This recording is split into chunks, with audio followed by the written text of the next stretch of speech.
अस्सलामुअलैकुम, मैं हूं श्याम राजपूत। आप देख रहे हैं हमारा ऑफिशियल यूट्यूब चैनल। आपको खुश आमदीद कहते हैं। कुछ आम खबरें आपके सामने रखेंगे। सबसे पहले बात करेंगे कि मुल्क में आम इंतखाबात मुलतवी करवाने के लिए एक बार फिर कोशिश शुरू हो चुकी है। सेनेट में करारदाद पेश की गई है। उसकी तफसीलात आपको बताएंगे कि उसमें कौन से नुक्ते हटाए गए हैं उस करारदाद में। इसकी तफसील आपको बताएंगे। और मुल्क में आम इंतखाबात होने जा रहे हैं। इस सिलसिले में तहरीक इंसाफ के उम्मीदवारान को जो निशानात हैं वो जारी हो चुके हैं। किस उम्मीदवार को कौन सा निशान मिला है उसकी तफसीलात भी आपको बताएंगे। सबसे पहले आते हैं कि आम इंतखाबात को मुलतवी करवाने के लिए एक बार फिर सेनेट में करारदाद पेश की गई है।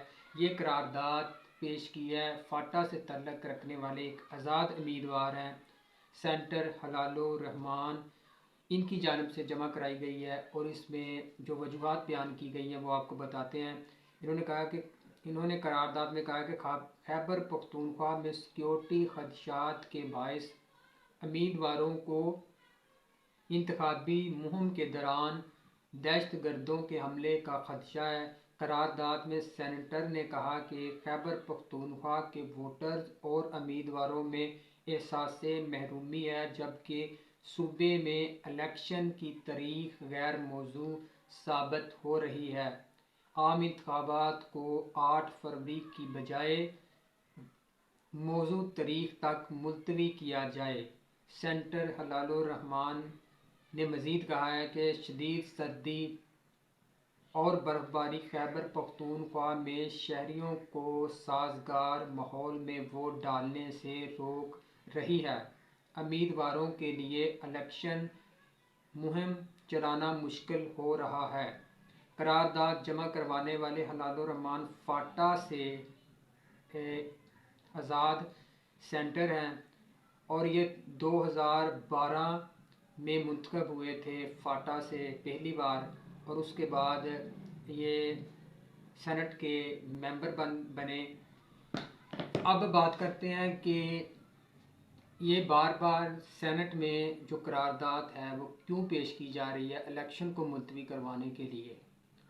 हालांकि अब तो इस्टेब्लिशमेंट और पीडीएम की जो जमातें थी उनकी ख्वाहिश भी पूरी हो चुकी है। जो वो चाहते थे उनको लेवल प्लेइंग फील्ड मिल गई है। पीडीएम की जमातों को वो कहते थे कि बल्ले का निशान बैलेट पेपर पर नहीं होना चाहिए, अब बल्ले का निशान भी बैलेट पेपर पे नहीं है। इनकी तमाम ख्वाहिशात पूरी हो चुकी हैं, लेकिन फिर से मुल्क में आम इंतखाबात मुलतवी करवाने के लिए कोशिशें हो रही हैं। और ये आपको बताएं कि जो सेनेट का चेयरमैन है वो सादक संजरानी बाप पार्टी से उसका तल्लक है। ये आपको पता है कि बाप पार्टी हमेशा इस्टेब्लिशमेंट की मरहून मिन्नत होती है। एमक्यूएम बाप पार्टी और जेयूआई मौलाना फजलुर रहमान की जो पार्टी है जो इस्टेब्लिशमेंट इनको कहती है उसी के मुताबिक इनका विजन होता है। अगर वो इस्टेब्लिशमेंट इनको कहती है कि आपने इस पार्टी के साथ इत्तेहाद करना है तो वो उसके साथ इत्तेहाद कर लेते हैं। अगर इस्टेब्लिशमेंट चाहती है कि इस पार्टी को छोड़ दें तो वो उसको छोड़ देते हैं और हुकूमत भी कराने में अहम किरदार अदा करते हैं। तो सादक संजरानी साहब जो हैं, आपको पता है कि जब इनको सेनेट का चेयरमैन बनाया गया था तो किसके कहने पर बनाया गया था और अभी तक ये किसके कहने पर काम कर रहे हैं, इनके पीछे कौन है, आप बखूबी जानते हैं कि ये इस्टेब्लिशमेंट के मोहरे हैं। और जो मौजूदा निगरान वज़ीर आज़म हैं वो भी इस्टेब्लिशमेंट के ही लाए हुए मोहरे हैं। वो भी उनका तल्लक भी बाप पार्टी से है। बाप पार्टी हमेशा इस्टेब्लिशमेंट के हाथों इस्तेमाल होती है और होती रहेगी।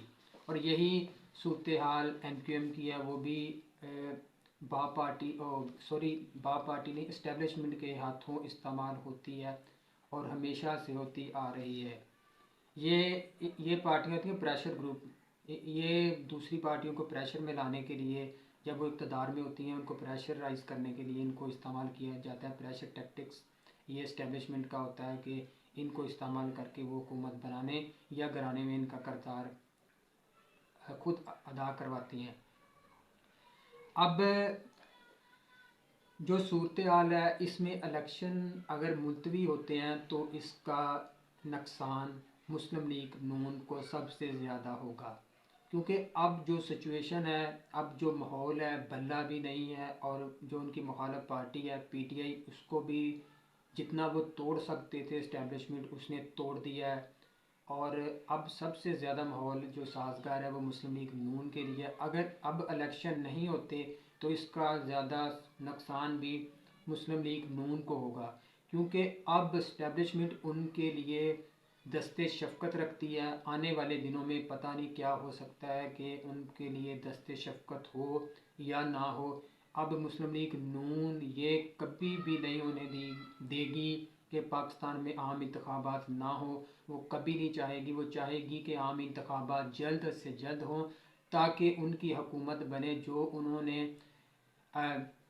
दूसरी पार्टी अपनी मुखालिफ पार्टी पीटीआई का हाल इस्टेब्लिशमेंट के साथ मिलके किया है, और उनके जो हाथ के चीफ जस्टिस साहब हैं काजी फायज़ ईसा, उनके होते हुए अगर अब भी उनको हुकूमत ना दी जाए तो नून लीग के लिए एक बहुत बड़ा सेटबैक होगा। इसलिए मुस्लिम लीग नून चाहेगी कि तमाम तर जो भी ज़ाविये हैं वो उसके लिए बिल्कुल फ़िट हैं, तो इलेक्शन लाजमी हों। और ये इस लूले लंगड़े इलेक्शन की बदौलत ही मुस्लिम लीग नून जीत सकती है। वैसे अगर मेरिट पे इलेक्शन हो तो जो उसकी सूरत हाल है उसके मुताबिक वो इलेक्शन नहीं जीत सकती। गो के उन्होंने अपने जो मतलब के टीवी जो चैनल्स हैं उनसे सर्वे करवाए हैं, उनमें उनकी मकबूलियत को ज़्यादा हाईलाइट किया गया है, लेकिन गो के वो मकबूलियत नहीं है। वो एक जाली मकबूलियत, जाली बयानिए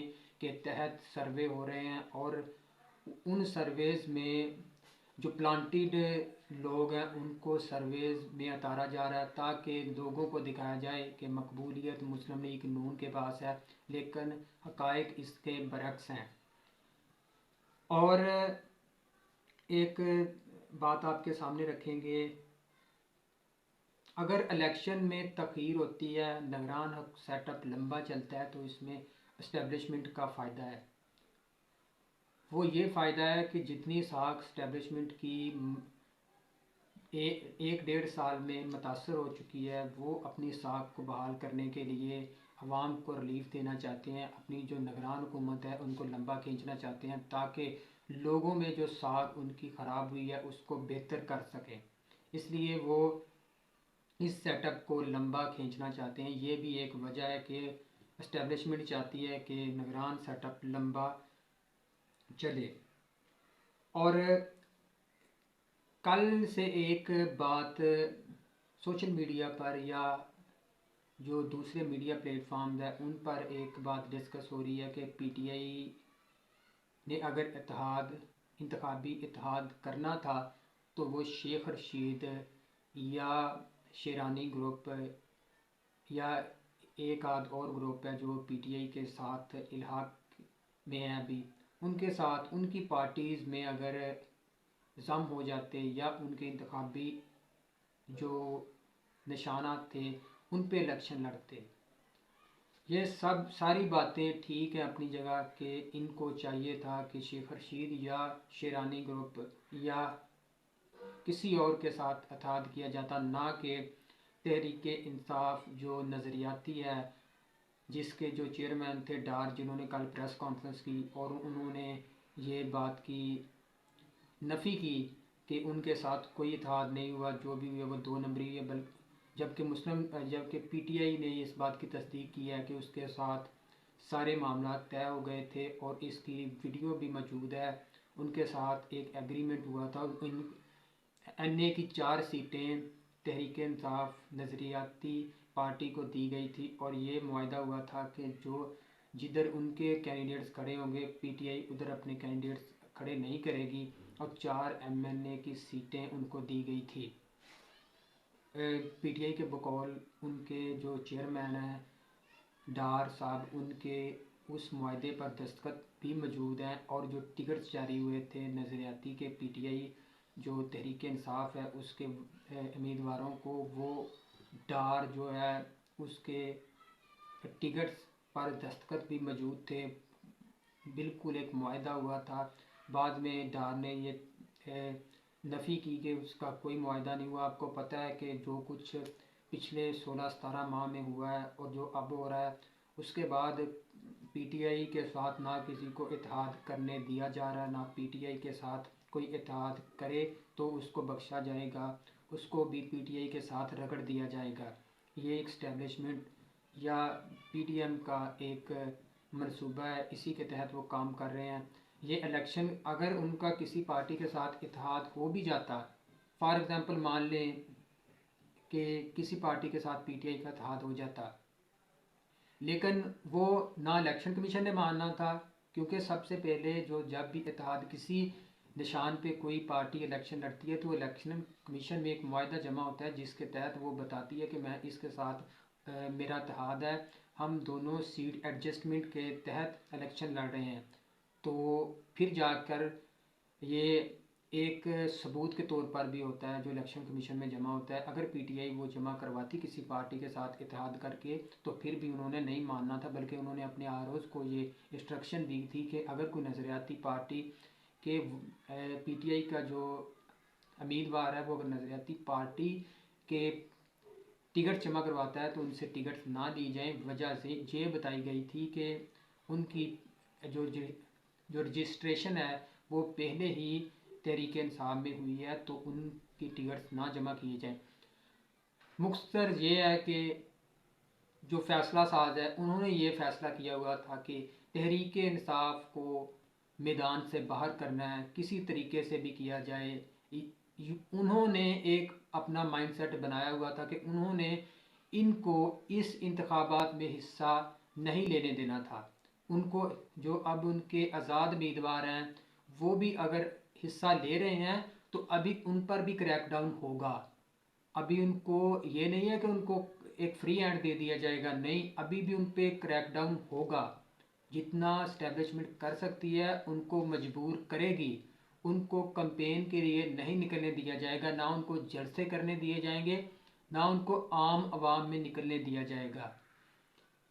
अब बात करते हैं कि तहरीक इंसाफ के जो रहनुमा हैं, अहम रहनुमा, उनको कौन से निशानात मिले हैं, क्योंकि अब तो सारे जो पीटीआई के उम्मीदवारान थे वो सारे आज़ाद हो चुके हैं, अब आज़ाद हसीयत में ही इलेक्शन लड़ रहे हैं। तो सबसे पहले बात करते हैं राजा सलमान अकरम, इनको इंतखाबी निशान मिला है रैकट। ये एमए का इलेक्शन लड़े हैं और इनके नीचे है महमूद रशीद। महमूद रशीद ये भी जेल में है 9 मई के वाक़यात की वजह से।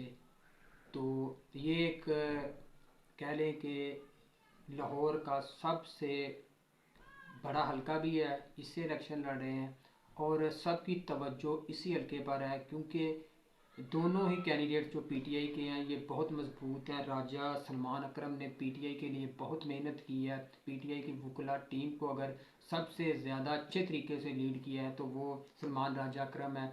इन्होंने वाकई ही एक साबित किया है कि ये पीटीआई के लिए बहुत अच्छे साबित हुए। इन्होंने इमरान खान का साइफ़र केस, इमरान खान का तोशा खाना केस, या जितने भी इमरान खान पर मेन केस थे इनमें इन्होंने बहुत अच्छे तरीके से इमरान खान के केसेस को टैकल किया है, और इनके लिए ये पीटीआई के लिए एक बहुत अच्छे वकील भी साबित हुए हैं और एक अच्छे रहनुमा भी साबित हुए। जितने भी पीटीआई के उम्मीदवारों के कागजात नामजदगी छीने गए थे, कागजात नामजदगी को मंजूर नहीं किया गया था, सबसे ज़्यादा अगर मेहनत की है तो सलमान अकरम राजा है। इन्होंने पीटीआई के बहुत से कामों में ऐसे ऐसे काम किए हैं जो इनके 20-20 साल पुराने वर्कर्स काम नहीं कर सके थे, उम्मीदवारान काम नहीं कर सके थे, वो राजा सलमान अकरम, इन्होंने बहुत पीटीआई के लिए बहुत काम किया। और इनके नीचे है मोहम्मद महमूद रशीद, ये भी पीटीआई का एक बहुत बड़ा सरमाया है। इन्होंने भी पीटीआई की खातर अभी तक जेल में कायम है, इनको काफ़ी तोड़ा गया, इनको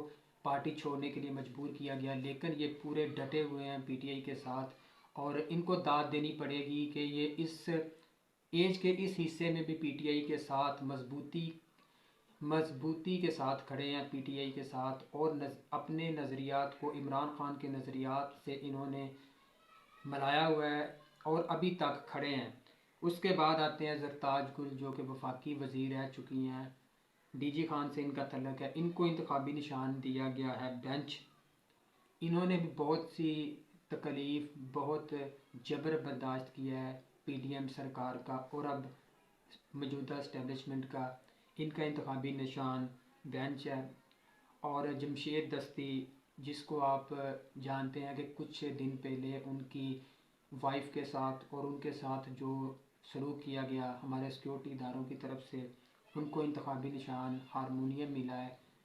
तो इसके अलावा जो चेयरमैन हैं तहरीक इंसाफ के बैरिस्टर गौहर अली खान, उनको इंतखाबी निशान चैनक मिला है। और मियां मोहम्मद असलम, वो भी पीटीआई के आम वर्कर हैं और इमरान खान के साथ चट्टान की तरह खड़े हैं, उनको इंतखाबी निशान हवाई जहाज़ मिला है। जबकि अली अमीन गंडापुर, जो कि केपीके के सदर भी हैं तहरीक इंसाफ के, उनको इंतखाबी निशान मलका मिला है। और दूसरे जो उनके पीपी के निशान आते हैं उनमें बोतल शामिल है, उनको इंतखाबी निशान बोतल मिला है। और मियाँ अज़हर, जो कि अमाद अज़हर के वारिस साहब हैं, उनको क्रिकेट स्टैंप मिली है इंतखाबी निशान। शाह महमूद कुरैशी के साहबजादे को जूता इंतखाबी निशान मिला है। जबकि बानो कुरैशी, शाह महमूद कुरैशी की जो बेटी हैं, उनको इंतखाबी निशान चिमटा मिला है। जबकि लतीफ़ खोसा को इंतखाबी निशान